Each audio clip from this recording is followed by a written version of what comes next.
आतंकवादियों ने तोड़े हुए 100 मंदिर हर साल नए बनाकर फिर से जम्मू में घंटारव हो ऐसा वातावरण करेंगे। पाकिस्तान भी हमारे हाथों से अनकरीब जा सकता है। अगर वो बंगाल को फतह कर सकते हैं तो हो सकता है वो पाकिस्तान को भी तोड़ सकते हैं, बलूचिस्तान को भी अलग कर सकती है, केपीके को भी। कौन अलग करेगा? हिंदुस्तान, नरेंद्र मोदी साहब, बीजेपी का नजरिया यही कहता है कि हमने पाकिस्तान को तोड़ना है, इसके रेजे करने हैं, इसको तकसीम करना है। लेकिन वो तो कहते हैं हमें पाकिस्तान में कोई दिलचस्पी नहीं, अपनी मौत आप पाकिस्तान में बिल्कुल मरेंगे, जब मरेंगे तो वो लोग कब्जा कर लेंगे हम पर। उनका क्या जाता है, एक ही आटे काफी है। अहमद वली खान ने कहा था कि हिंदुस्तान अगर एक दफा हमला कर दे तो पाकिस्तान बिखर जाएगा। तक कश्मीरी पंडितों का ताल्लुक है तो वो they are part of Kashmir and I would think कि उनको भी उतने ही हकूक मिलने चाहिए और वहाँ पे उनके साथ उसी तरीके से इंसानी सलूक होना चाहिए। यानी उनको दोबारा वहाँ पे उनकी रिहैब होनी चाहिए। कश्मीर के अंदर उनकी जायदादें उनको वापस मिलनी चाहिए। फौज और पाकिस्तानी फौज आमने सामने हो, क्या होगा? कारगिल जैसे हालात होंगे, 1965 जैसे हालात होंगे, 1971 जैसे हालात होंगे, होगा क्या? मुतालिया पाकिस्तान में वो हालात तो बड़े अच्छे हैं, जंगे जीते हुए हैं और कश्मीर को भी हम अनकरीब जहाद करके ले लेंगे। क्या मुतालिया पाकिस्तान में तो परवेज मुशर्रफ को भी हीरो करार दिया गया है, जिसने कहा था कि आइन ये जस्ट एक कागज का टुकड़ा है और कुछ भी नहीं, इसकी कोई हैसियत ही नहीं है। तो इसके हवाले से आप देख लें कि शाहरुख खान इतना बड़ा एक्टर है, उसकी हर दूसरी फिल्म पाकिस्तान के खिलाफ होती है। आप देख लें पिछले 6-7 साल में उसकी हर दूसरी फिल्म पाकिस्तान के खिलाफ होती है। इंडिया जो है वो पाकिस्तान के नाम को बेचता है, लेकिन अनफॉर्चुनेटली वो पाकिस्तान के हवाले से नफरत फैलाने की कोशिश करते हैं। ये जो अपने बंदे उठा लेते हैं कि दूसरों से जीतेंगे, ये जो अपने बंदे जो उनके खिलाफ सच बोलते हैं तो उनको उठा के अंदर आज बहुत बड़ी स्टेटमेंट पास की है। बोला कि अगर बीजेपी पावर में आती है तो हम 100 मंदिर एक साल में बना के देंगे। ये वो मंदिर है जो कि दहशतगर्दों की वजह से वहाँ पर डिमोलिश हो गए और हिंदू पंडितों। हेलो, जय हिंद दोस्तों, एसपी न्यूज़ 91 में आपका स्वागत है। दोस्तों जिस तरीके से आपने क्लिप के अंदर देखा कि जम्मू कश्मीर का दौरा था, अमित शाह जी ने वहाँ इतने तरीके से इतने अच्छे से बयान दिए कि पाकिस्तान में डर का माहौल है। पाकिस्तान डर के ये समझिए कभी चीन के पास जा रहा है, कभी बांग्लादेश से हाथ मिला रहा है। तो इस तरीके की हालत, कुत्ते जैसी हालत पाकिस्तान की कर दी गई है। अमित शाह की स्टेटमेंट ये है कि जो जम्मू कश्मीर में पहले टाइम में मंदिर तोड़े गए हैं, हम लोग यानी कि अमित शाह, ये बीजेपी सरकार एवरी ईयर 100 मंदिर बनाएगी जम्मू कश्मीर के अंदर। और ये एक बहुत ही बड़ी स्टेटमेंट है। फिलहाल यूएनएससी में भी उल्टा सीधा कुछ चल रहा है। सारे देश एक तरफा हो चुके हैं कि भारत को परमानेंट सीट मिले, जो कि मैंने इससे पहले ही वीडियो दिया था। मैं आपको डिस्क्रिप्शन में भी उसका लिंक दे दूंगा, नहीं तो आप चैनल में जाकर के भी वो देख सकते हैं किस तरीके के स्टेटमेंट अलग अलग देशों के प्रधानमंत्री और राष्ट्रपतियों ने भारत के लिए दिए। अब पाकिस्तानी मीडिया क्या चर्चा कर रही है, तो आइए दोस्तों वीडियो को स्टार्ट करते हैं। तो इसके हवाले से हम कुछ भी नहीं कर सकते। बहरहाल उनका तो ये जो स्टेटमेंट है अमित शाह की, इसको कितना स्ट्रॉन्ग पा रहे हैं और ये स्टेटमेंट कश्मीर के अंदर क्या बीजेपी को इलेक्शन जितवा देगी? मुझे लगता है जितवा सकते हैं, क्योंकि लोगों को रोज़गार चाहिए, हर किसी का पेट है, उनको पैसे चाहिए, उनके बच्चे हैं, उनके घर बार है। वो अगर पाकिस्तान के साथ आ भी जाए, हम उनको बेसिक फैसिलिटीज़ नहीं दे सकते।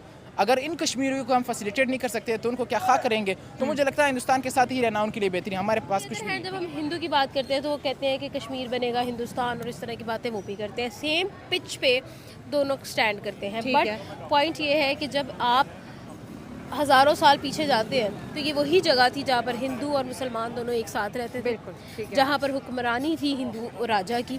ठीक है, ये वो जगह है जहाँ पर एक इंतहाई खूबसूरत एरिया समझा जाता था, जिसको ज़मीन पर जन्नत कहा जाता था, जिसको एक ऐसा टुकड़ा कहा जाता था जो इंतहाई सेहत बख्श है। अब इस जगह पर हम लोग बात करेंगे कि जी क्या होना चाहिए। 100 मंदिर बन जाएंगे, ठीक है, बना दिए। उसके बाद भी अगर यही सेम सिचुएशन रही, यही सेम पिंच रही, तो क्या फ़ायदा होगा? इंडिया कह रहे पीस तब आएगा जब पाकिस्तान से क्रॉस बॉर्डर टेररिज्म बंद होगा ना। उनका भी एक बड़ा लॉजिकल पॉइंट है इसको। हमारे दरमियान में कश्मीर को लेकर 3 जंगें ना होती। सही बात है, ठीक है। हाँ, अगर हम लोगों ने पीस मेंटेन करना होता इस साइड से भी और उस साइड से भी, तो हमारे दरमियान में इतने क्लैशेस अब तक ना होते। हमारी ट्रांसपोर्ट चलती आपस में, हमारी ट्रेड चलती, हम यहाँ से वहाँ विजिट कर सकते हैं, वो यहाँ से वहाँ से यहाँ आ सकते हैं, अपने सकाफत को, अपने कल्चर को वो ऑब्टेन कर सकते हैं। जिस तरह से आम लोग वहाँ के लोगों के लिए एक अटैचमेंट रखते हैं, जिस तरह से वहाँ के लोग यहाँ के लोगों के लिए एक अटैचमेंट रखते हैं, वो अटैचमेंट हमें on social media, on international platforms हमें नज़र आती। ऐसा नहीं है।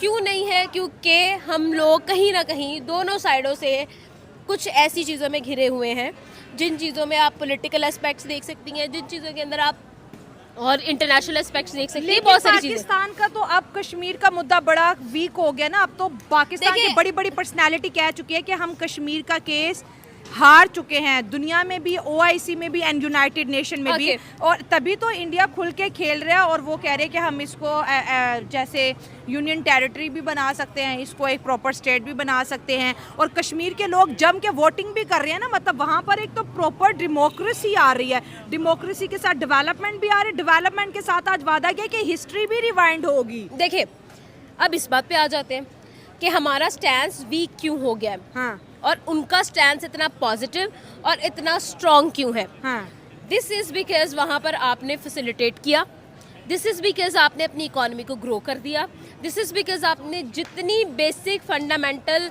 आपको रिक्वायरमेंट्स थी, आपके राइट्स थे, वो आपको वहाँ पर मिल गए। ठीक है, आपको कॉलेज मिल गया, आपको ट्रेन मिल गई, आपको हर एक चीज़ मिल गई वहाँ पर। ठीक है, वहाँ पर आप लोगों ने आर्टिकल 37A आएगा, आर्टिकल जो है 35A और 370, ठीक है ना, हाँ आर्टिकल 370, सॉरी आर्टिकल 370 की वजह से आप लोगों ने जो है वो वहाँ पर बहुत सारी तरक्की की, बहुत सारी चीज़ें डेवलपमेंट्स कर दी, ईच एंड एवरीथिंग हो गया।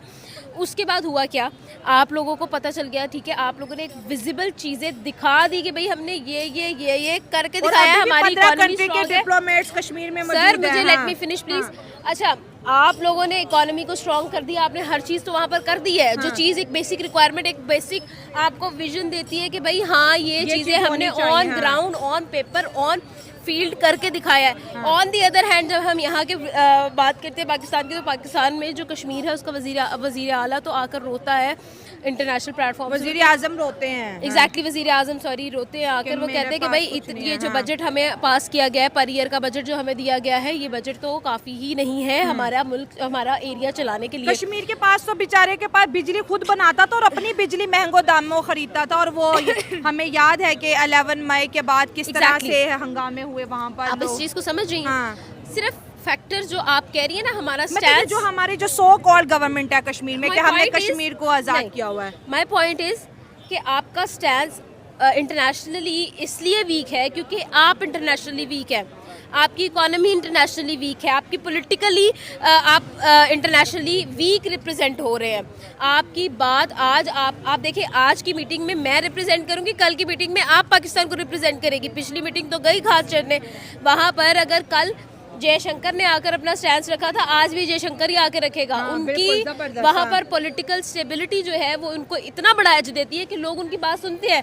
कल आपने सेम बात जो है वो किसी और ने आकर की थी, वही सेम बात अब कोई और कर रहा है। पॉलिटिकल स्टेबिलिटी, इकोनॉमी, आपकी फर्म्स, आपका वहाँ पर फैसिलिटेशन कितनी है, ये सारी चीज़ें तो डायरेक्टली लिंक्ड है। जब आप फैसिलिटेट ही नहीं करेंगे तो फिर क्या आपका स्टैंड जो है वो इम्प्रूव होगा। मंदिरों की बात पे क्या पाकिस्तान रिएक्ट करेगा? क्योंकि पाकिस्तान तो कश्मीर को इस वजह से क्लेम करता है कि मुस्लिम मेजोरिटी एरिया है, इसलिए इसको पाकिस्तान का हिस्सा होना चाहिए। पहली चीज़ तो ये है कि मैं आपको सीधी सीधी बात करूंगी कि हम लोग जितना मर्जी क्लेम करें, जब हमारा स्टैंड ही वीक है तो हम क्या करेंगे? हाँ, दुनिया सुनती नहीं, ना उनको समझ दुनिया आती है। सुननेगी नहीं तो फिर हम लोग जितना मर्जी यहाँ पर प्रोटेस्ट कर ले, जो कुछ मर्जी कर ले। हम लोगों ने पैलेस्टीन के लिए क्या कर लिया जो हम लोग यहाँ पर कर लेंगे? हम लोगों ने बलूचिस्तान की जीनोसाइड पे क्या किया जो हम यहाँ पर कर लेंगे? मतलब हमारी नस्लें जो है इस मुद्दे को खत्म कर देंगी। यस। से ये भी न्यूज़ आ रही है कि अगर हमें वीटो पावर मिल जाती है तो हम बहुत जल्द आज़ाद कश्मीर की तरफ बढ़ेंगे। मैंने कहा वो चाहते हैं कि पूरे पाकिस्तान को कब्जे में ले ले। आज़ाद कश्मीर तो वो है ही, तो है वो पूरे पाकिस्तान को इंडिया में ज़म करना चाहते हैं, अखंड भारत बनाना चाहते हैं। मैंने आपको पहले भी ये बात क्या बताई। अखंड भारत के नजरिए को आप सपोर्ट करते हैं? यार मुझे लगता है कि अगर अखंड भारत बन गया ना, हाँ, जिसने हमारे ऊपर 200 साल तक हुक्मरानी की अंग्रेजों ने, खुदा की कसम अगर अखंड भारत बन गया, हम सुपर पावर भी बन जाएंगे और ये जो इख्तलाफात है, ये जो नफरतें हैं, ये भी खत्म हो जाएगी। और जिन्होंने हमें गुलाम बनाया था, हम उन पे 2000 साल तक हुक्मरानी करेंगे। अगर अखंड भारत बन गया तो शर्त ये है। अच्छा, हाँ, तो कैसे बनेगा ये बताओ? ये ऐसे ही बनेगा कि पाकिस्तान इतना डिस्टेबलाइज हो जाए माशी तौर पे, और लोग इस कदर अपने स्टेट से नफरत करने लगे कि वो खुद ही स्टेट के खिलाफ बगावत करने का ऐलान करे, और फिर हिंदुस्तान के पास एक अच्छा मौका हो सकता है कि वो हमला कर दे, पाकिस्तान को तोड़ दे, पाकिस्तान को अपने कब्जे में ले ले। फिर दुनिया की कोई ताकत भी कुछ नहीं कर सकती, कुछ भी नहीं कर सकती। क्या कर सकती है यूएन? क्या कर सकती है आप मुझे बताएं। लेकिन पाकिस्तान के पास अपनी आर्मी है, एक आज़ाद मुल्क है, एक पॉलिसी है, एक आइन है, अदलिया है। ऐसे कैसे? क्या रशिया यूक्रेन को खा गया? बड़े बड़े मुल्क छोटे छोटे मुल्कों को नहीं मैंने खा कहा अगर सके। हम अंदर से कोलैप्स हो जाएंगे, अगर आवाम ही अपनी खिलाफ खड़ी हो मर्जी जाए, से, अच्छा, हाँ अपनी, ये हाँ। चॉइस आवाम के पास है। अच्छा, अगर वो अच्छा। अंदर से कोलैप्स हो जाए, स्टेट को मानने से इंकार करे, फौज के खिलाफ खड़े हो जाए, तो फिर ये हो सकता है कि पाकिस्तान बिखर जाएगा, टूट सकता है। जिस तरह बलूचिया अलग से खड़े हुए हैं, पठानों ने ऐलान किया है कि हम 11 अक्टूबर को जिरगा बुलाएंगे, जिस जिरगे में अगर जो भी फैसला किया गया उस फैसले पर अमल दरामद होगा। अगर पुश्तूनिस्तान का फैसला किया गया, लरबर अफगानिस्तान का फैसला किया गया, पाकिस्तान के साथ रहने का फैसला किया गया, हम उस पर अमल करेंगे, अपनी पूरी कौम के साथ खड़े रहेंगे। तो अब ये देखिए बहुत ही संजीदा हालात है। जिस तरह 9 मई का वाकया हुआ था, सबने बड़ी मजम्मत की थी, अब इस तरह वाकयात होते रहेंगे। वहाँ पे तो डेवलपमेंट हो रही है, यहाँ पे हम लड़ रहे हैं। कश्मीर में तो आप देखें कितनी तरक्की होती चली जा रही है। अब तो वहाँ के अंदर इलेक्शंस भी हो रहे हैं, तीसरा फेज़ 1 अक्टूबर को आ जाएगा। तो वो तो एक कहते हैं ना कि एक ऐसी लेवल पे पहुँच चुके हैं जहाँ पर आगे बस अब तरक्की पीछे मुड़ने वाले चांसेस हैं। और 15 कंट्रीज़ के डिप्लोमेट्स को उन्होंने इलेक्शन के दौरान बुलाया था कि दुनिया आकर देखे कि कश्मीर के अंदर इलेक्शन कैसे हो रहे हैं, और पूरा का पूरा मीडिया